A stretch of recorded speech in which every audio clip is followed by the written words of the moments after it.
Hello, this is Kaylin. Welcome to Flowing Zone. How do you not overreact in these pandemic times? If you believe in a higher force, in the universe, in your source energy, or something more powerful, then maybe you could ask it to help me get my camera to focus better so that you don't have everything else in focus. But anyway, how do you work with that source energy that is unlimited and that is so wise that it can navigate your way through these pandemic times so that you don't have to worry? Maybe it can even navigate your way through these pandemic times and bring you some opportunities. There are people who will thrive in these pandemic times, who will improve their lives, raise their frequency, and you could be one of them. Instead of being worried, fearful, scared if you caught a cold, that kind of thing. How do you do that? Well, one of the best ways is to recognize that if you are on a spiritual path, chances are pretty darn good that you do believe in a higher power, in the universe, in some sort of force that is taking better care of things and can see everything everywhere across time and space. And, you and I, all we can see is what comes into our eyes, kind of thing. So decide to trust that source of yours. What I call source, whatever you may call it, I'm going to call it source for the ease of being able to talk to you. So if you decide that, you know what, it's true, something's at play, something has kind of helped so that things always work out, so that things, when I do what I need to do, they get better, then that's what you want to work with, that's what you want to trust. How do you work with your source?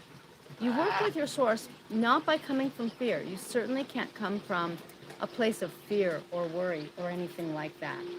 Your source is only accessible to you when you come from higher vibrating frequencies. So the best thing to do is, you could say to your source, hey, you know what?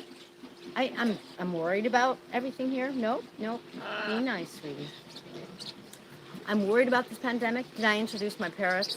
I got my big macaw here, Cammy, and I've got my little green sheep conure, Gail.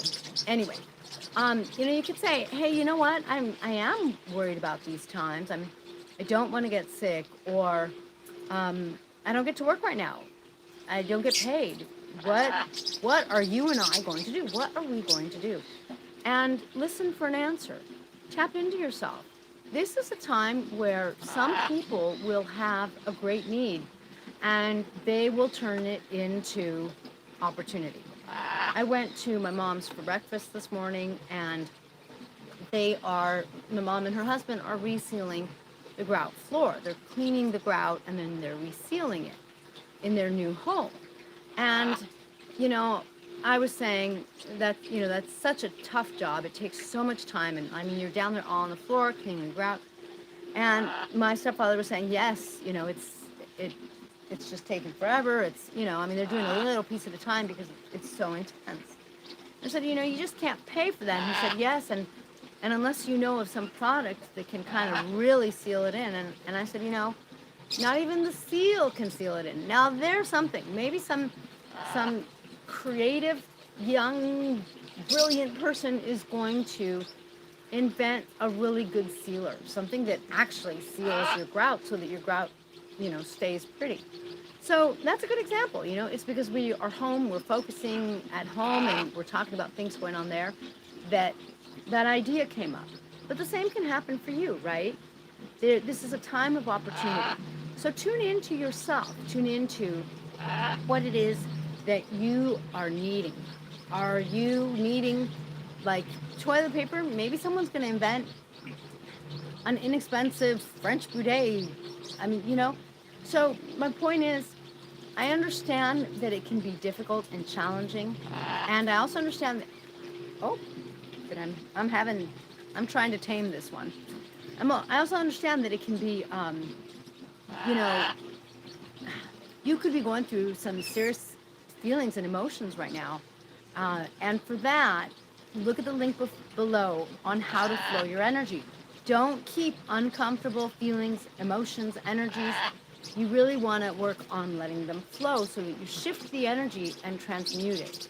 So that instead of being a low vibrating worry, for example, you can shift it into something higher vibrating.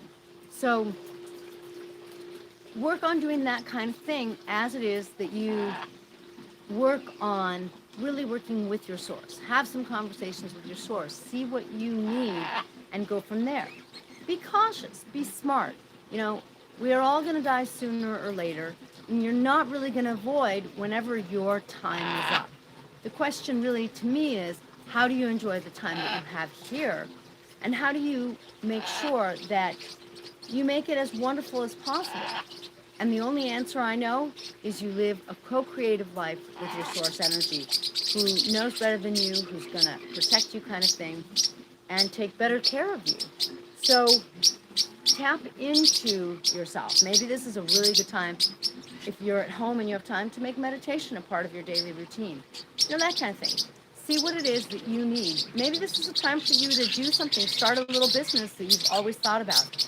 And, you know, I mean, maybe you have to move in with family or friends, but sometimes the greatest challenges bring about the very best opportunities and the best changes in your life. So hang in there and tap into yourself so that you can work co-creatively. You don't want to overreact. That's going to take you away from those better possibilities. It's going to take you away from your source energy. So make sure that you really do, you know, you act with your source. I feel like this has been a little bit of a noisy, crazy video with these two guys and the parallels behind them. Thank you for joining me. You want to say bye, Gail? Gail doesn't really talk. Anyway, thank you for joining me, and we'll see you next time.